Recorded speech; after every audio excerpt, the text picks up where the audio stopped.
Welcome back to Definitely Not Definitive. I'm Ken. And I'm Bethany. And we're just a couple of heretics in love that love some Warhammer 40k. Yes, we do. 100% heretics. And so it's been a while since we checked out some 40k. We've been covering Total War Warhammer, doing a bunch of the stuff for that. So we need to get back to some 40k. You know, because right now when we're filming this, the D23 Expo's going on. So I'm gonna have to, you know, watch a bunch of Disney stuff later on. So Bethany's gonna have to watch some 40k right now.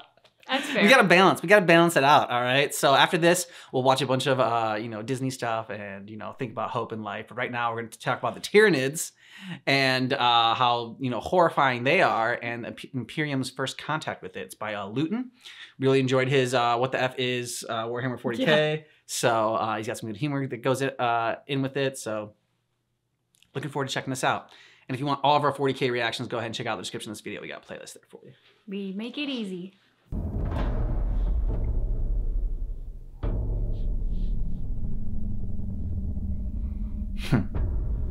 There is only more.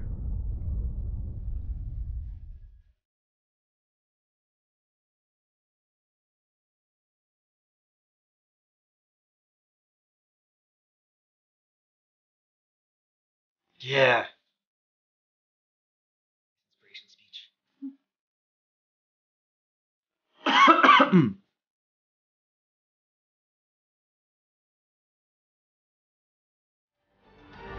Arc in 40k is always so awesome.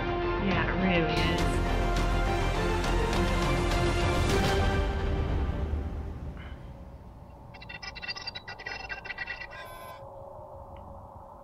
I can't help but that explosion made me think of like MacGruber. MacGruber! An ocean world.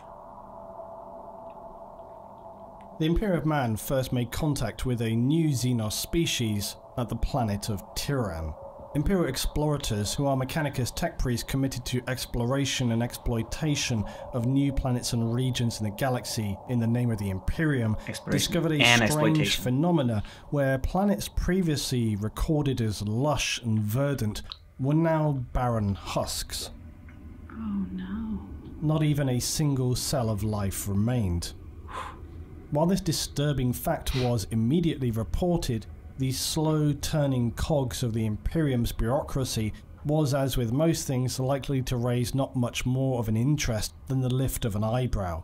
Stranger and more deadly things are likely occurring at almost any time than a planet simply just becoming a dead rock. Still, as the explorators would continue to report these strange dead worlds, a fleet of Xenos previously unrecorded would be drawing ever closer.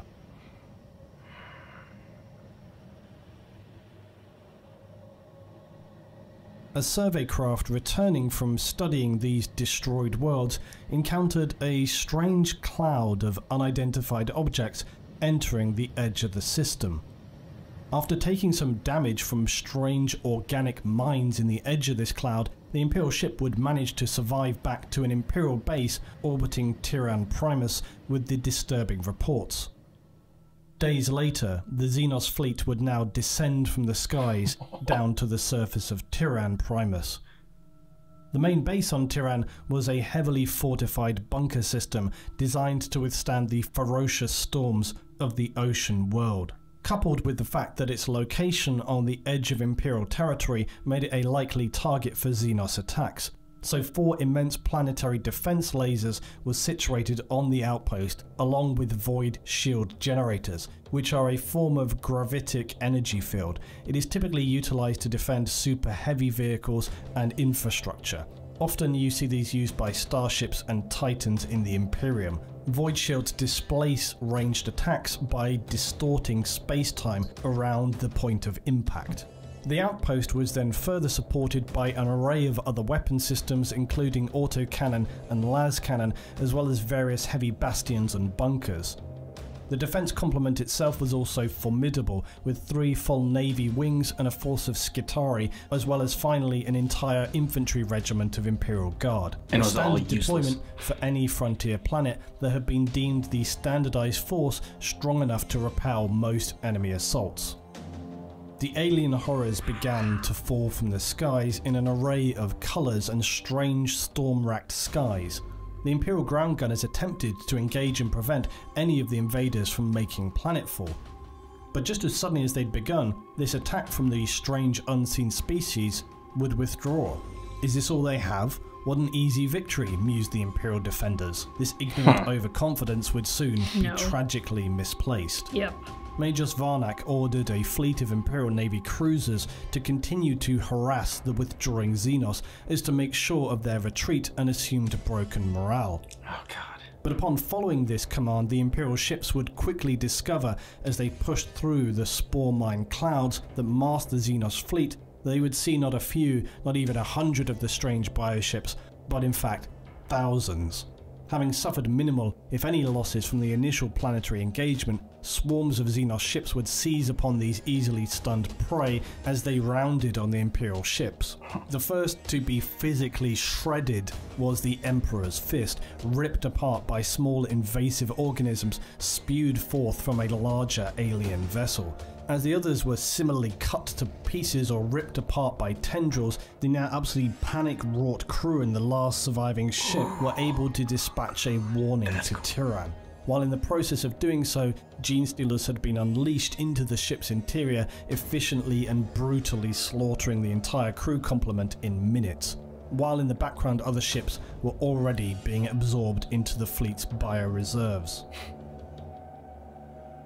The Xenos would now return to the orbit of Tyran, and there would be no respite this time, no withdrawal. Many thousands of their mycetic spores rained down to the planet's surface, with the Imperial outpost defences having little success in preventing them from doing so. As the ocean around the outpost began to foam and boil, the Imperial defenders looked on baffled and more than a little concerned.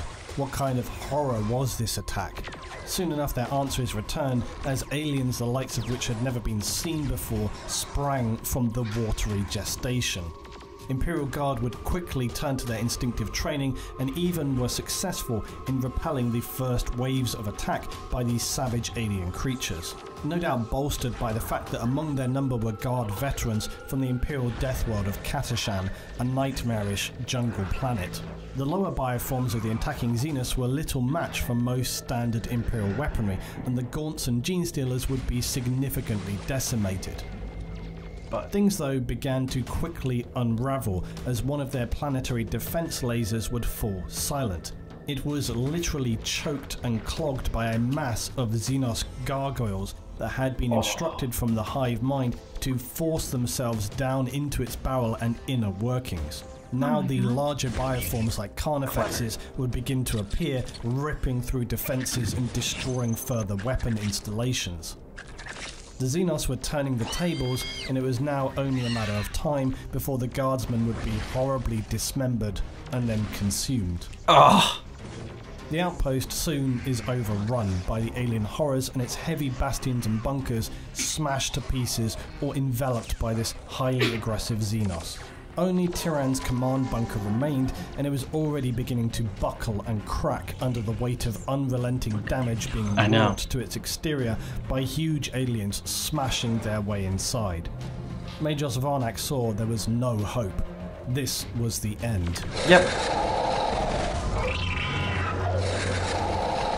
The few remaining Imperial Guard in Skitarii would fight down to their very flesh and bone before these savage invaders would seethe and flow through the command bunker's corridors.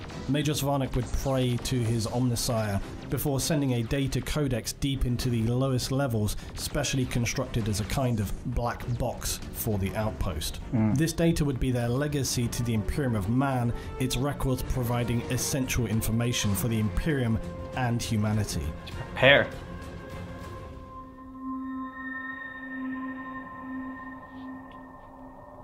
It's not taking it lightly.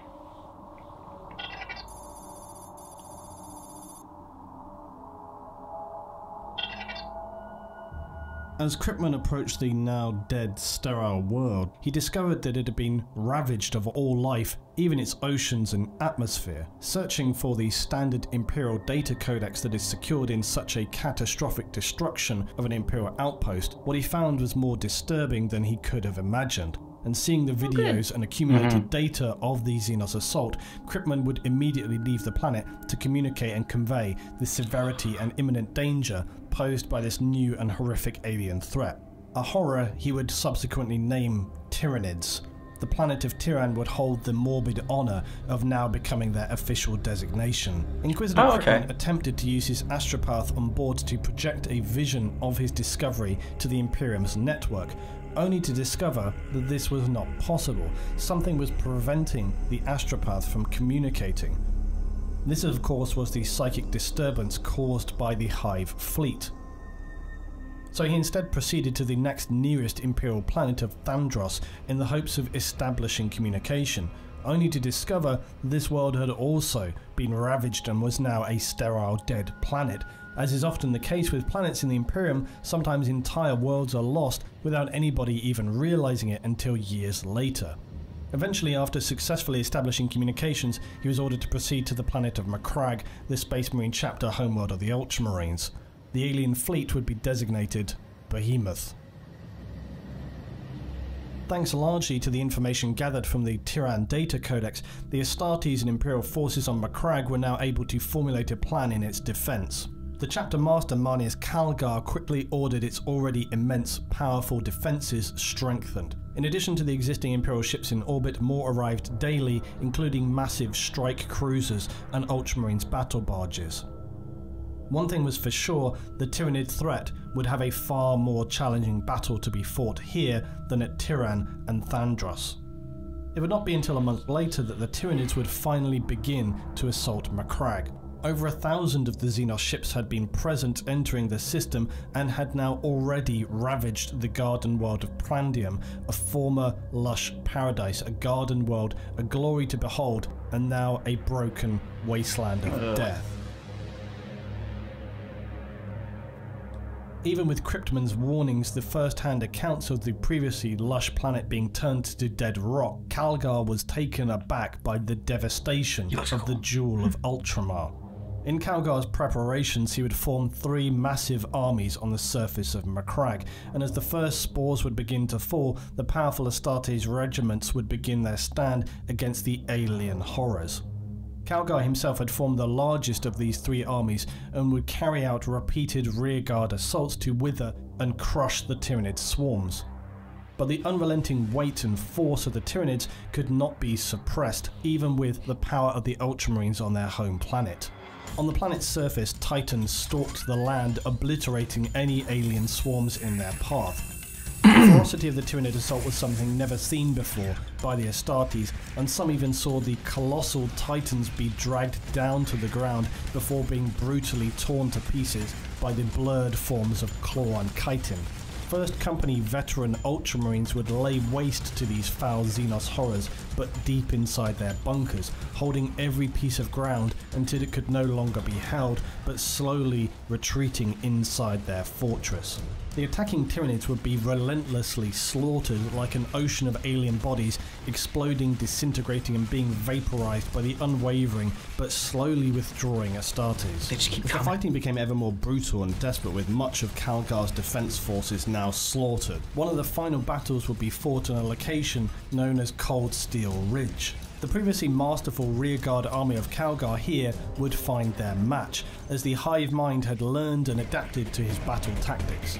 To compound the situation, the Tyranids would deploy a bioform later classified by the Imperium as a Swarm Lord. This massive creature was one of the final forms to lead assaults on Tiran and Thandros. Using the power of the Hive Mind, the Tyranids' previously mindless, animalistic, furious assaults now became viciously focused, even tactical. Oh, hell no. Over the remaining hours, the Swarm Lord would launch attacks again and again, killing scores of auxiliary troops in the most savage and horrific ways imaginable, no doubt in an attempt to horrify and break the human enemy.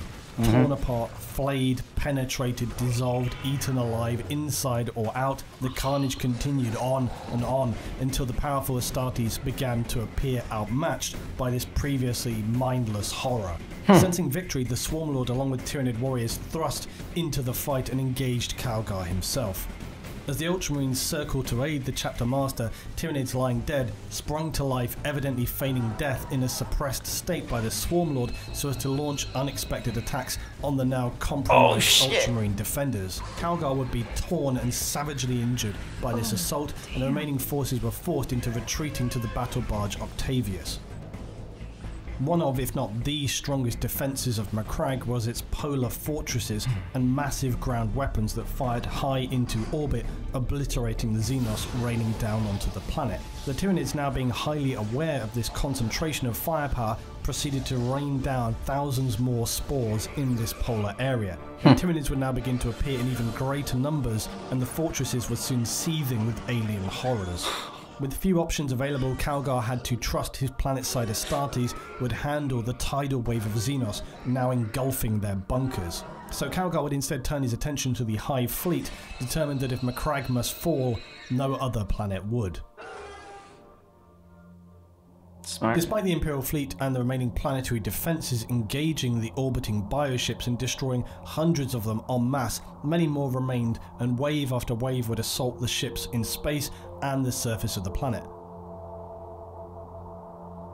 By the time the Tyranids were deploying their 12th wave of attacks, the orbital defences of Macragge were now essentially annihilated, and so the Tyranids would even further intensify their attacks. Calgar would attempt to seize on this by assaulting their ships in orbit. The Tyranids were spread out in their attempts to envelop the planet, and then they would start to now withdraw their bioships, pull the engaging Imperial space vessels away from Macragge so as to be unable to assist the forces on the ground, especially around its polar bunkers and outposts. What the Tyranids could not have foreseen, though, was the arrival of the reinforcing battle fleet Tempestus, catching them now in between two Imperial fleets. But even so, the Tyranid Hive fleet was far from outmatched, and likely both fleets could have been potentially destroyed were it not for the supreme sacrifice of the mammoth Emperor-class battleship Dominus Astra. It would plough straight into the heart of the Hive fleet and sacrifice itself by detonating its warp drives, subsequently creating a warp vortex and dragging itself and the entire Tyranid fleet into total oblivion. Calgar's remaining forces rounded to return to Macragge and save the few, if any, Astartes forces that had managed to hold out in overwhelmed polar fortresses. Contact with the First Company veterans had now long been lost as the Tyranids overran the polar outpost, and Calgar, concerned by this, deployed the 3rd and 7th Companies by drop pod to the polar regions. As the Marines burst from their pod deployments, the scenes that met them were beyond belief. Hundreds of thousands of shredded and compounded Tyranid bodies lay piled as far as could be seen, and huge craters existed where plasma weapons and Titan reactors had gone critical, pocketing the surface of the land. Linking up quickly with any surface survivors, they pushed down into the depths of the outposts, clearing any Xenos they encountered. The 3rd Company, though, on landing was far less successful and came under heavy attack as soon as they made planetfall. Many hundreds of Tyranids sprang from the dark outpost entrances to engage them, but heavy fire from the Marines and Thunderhawk gunships overhead crushed them and drove them back into the darkness of the reinforced outposts. On entering the darkened corridors of the outpost as the 7th Company had done, the 3rd began to notice how walls and structural elements were dripping with mucus, and it seemed that in many places solid material appeared to be breaking down. They would lay down heavy flame units through the corridors to clear their advances, slowly progressing deeper into the bunkers. As the 3rd Company continued to burn their way into the darkness, every step crushing alien chitin and acidic blood splashing everywhere, they slowly entered the deepest areas of the bunkered outposts in the polar region. And it was here that they would finally find the last remaining 1st Company veterans. A single circle of Space Marines in Terminator armor laying slumped back to back, having been savagely ended by the Xenos horrors. There were no First Company Ultramarines remaining. They had been killed to the last man. Wow.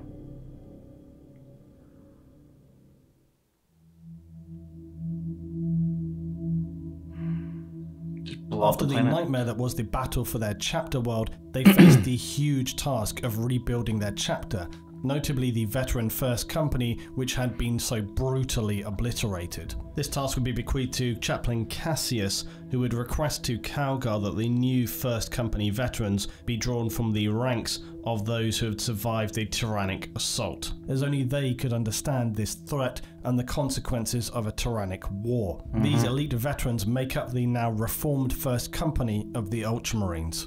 The battle for Macragge is a bittersweet victory for the Ultramarines, having been successful against such a horrific enemy, but also suffering such devastating losses. The names of their fallen brothers are commemorated each year, and their sacrifices remembered throughout the Ultramar system. And so the Tyranids would not be seen for over 200 years, until without warning in 993 of Millennium 41, a new invasion fleet would appear. Hive Fleet Kraken, which would now engage with simultaneous attacks on planets throughout the system. Eventually, this assault would also be repelled, but the Tyranids would again be detected by Inquisitor Kryptman in 997 of Millennium 41, only 4 years later. Kryptman was able, by burning out Astropass, to discern this new fleet Leviathan's intended course of attack through its targeted system. But despite some initial defensive successes, Kryptman would order the act of Exterminatus on the world of Cordelis, the next planet in the Tyranids' path, so as to reduce their ability to increase their biomass. Despite Imperial Navy objections, Kryptman would succeed in carrying out his Exterminatus to the planet and its population with virus bombs.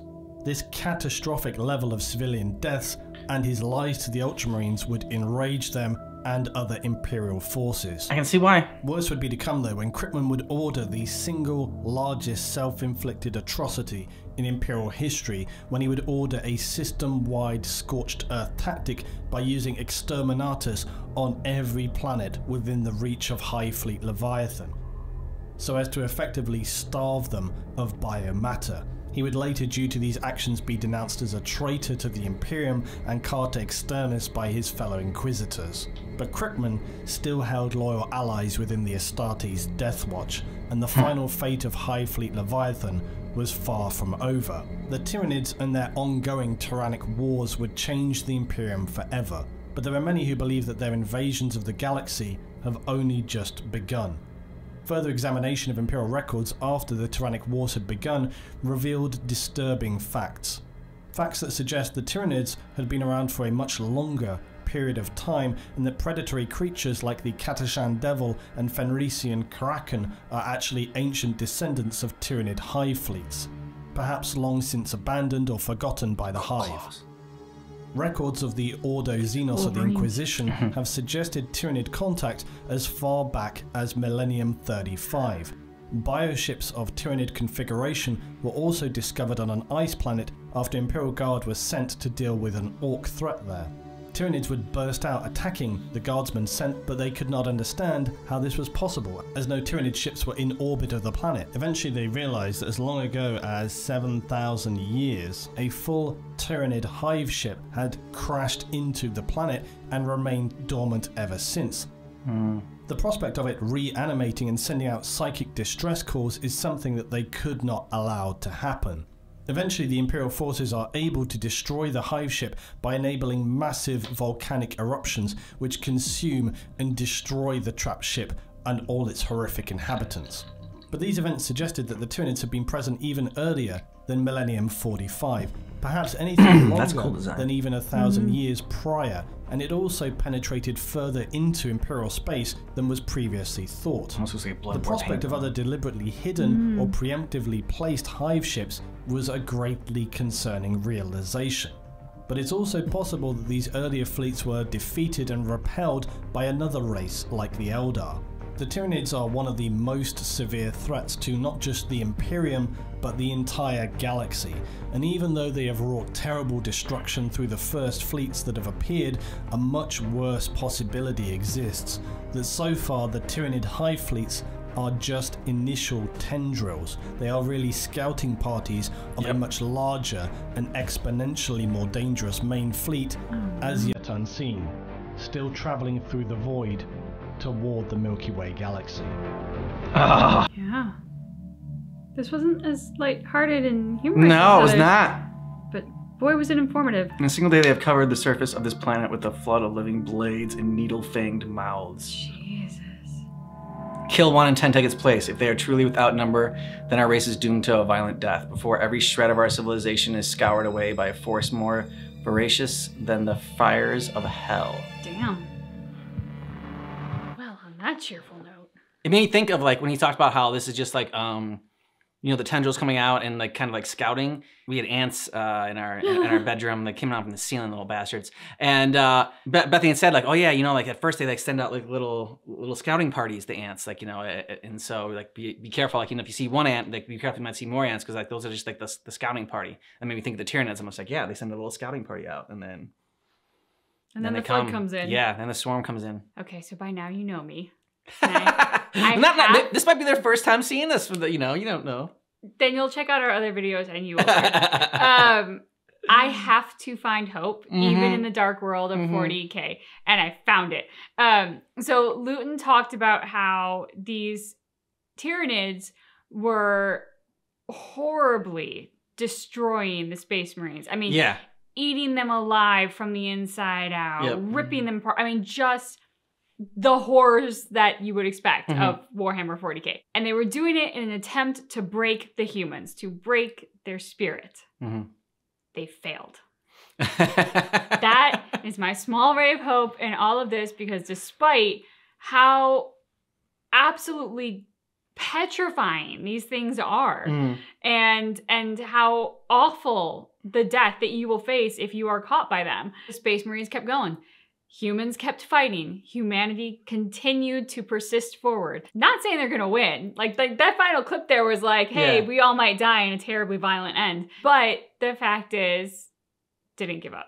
And so there's my ray of hope. But, I mean, you know, they're all doing it in defense of the Imperium and because they believe in it so much. And, you know, I mean, we've covered the Imperium before and how it's not a great place either. So I'm a heretic. Yeah, well, I know. But so like, I'd be dead already from like the Inquisitors. I don't even need to worry about the Tyranids. I'm already dead. But that's kind of one of the things is that, like, you know, it's you know, as terrible as the Imperium is, like, you know, like you see the Tyranids, there's so much more like worse things out there. And like you said, like, yeah, there is that part of like humanity, like not giving up and like, you know, and against all odds, trying to persevere. And when the head Marine, got his name already, began with the K, he wanted to like, he's like, okay, well, if this world's going down, let's take out like their ships so that they can't affect any other worlds. And I think that's another good moment for the Imperium and mankind. And you know, those little moments, those little glimmers of hope, those little things that you know, that does suck you into this world and kind of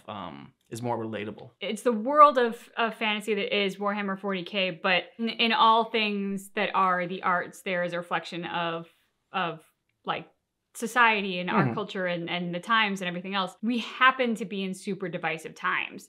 That's very true of the US, but I don't think it's limited to here. No.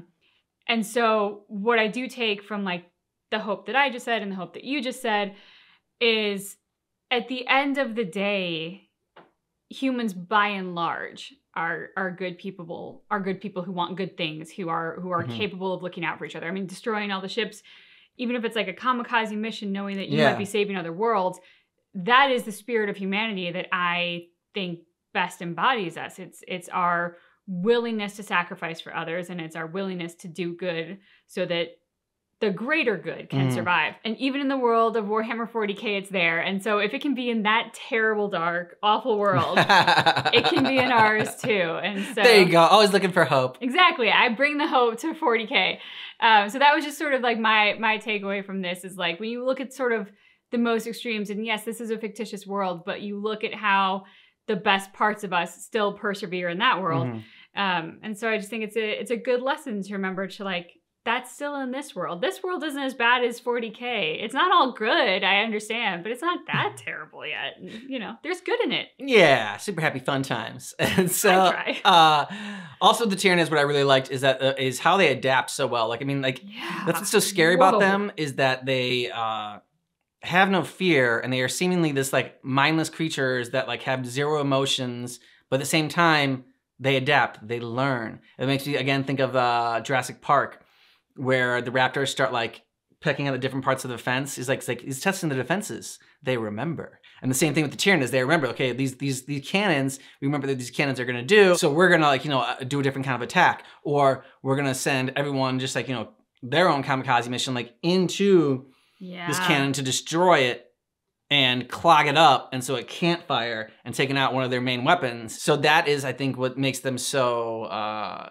terrifying, because they are also seen more unified than something like maybe like the orcs, who like, can like fight amongst each other as well, like and whatnot. It doesn't seem like the Tyranids do that. It doesn't seem like Tyranids will like fight amongst each other, and well, it's hive mind. Exactly. So for more pop culture references, Game of Thrones. What's more, what's the stronger army? 10 or like or one, like one army. United under again, and that's the Imperium. That they have that one. Even if it is misguided or whatever, like they treat the Emperor as a god, and the dangers that can come with that, but. It is like, at least you're you are united, and you have a common goal, and you have a common belief, and you have something to fight for. And so that is, that helps you battle as well. When there is a common cause and a common goal that's worth fighting for, people will unite and rally behind it. Yeah. And we can get shit done. Also, I have to shout out how amazing the artwork is in 40K. Every single time we see anything to do with 40K, the artwork is stunning. It's so vivid. It's so well done. Like, you don't need to even suspend disbelief very much that like, oh no, there are aliens like that. I mean, I hope they're not, but like as you're watching this, it's so vivid. They do. It's like you don't have to use too much imagination because it's so well placed right there for you. Yep. I think Luton did a good job too as well. The first video we watched, like it was good, it was funny, but like it was like super fast the way he talked. And this one was like, it's like he took a little bit more time with it, slowed it down, and like really I don't know, painted the picture there. Captured the horror. Yeah, captured the horror of it all. So that was good narration done by him. If you want more Warhammer 40K, go ahead and check out the description of this video. We got playlists there for you, and this is gonna gear us up also for October when we go to like Spooktober and we start to listen, watch some more spooky and freaky and scary stuff. My favorite time of year. Exactly. Thanks so much for checking out our reaction for Imperium: Tyranids First Contact by Luton, but just keep in mind that our reaction is definitely not definitive.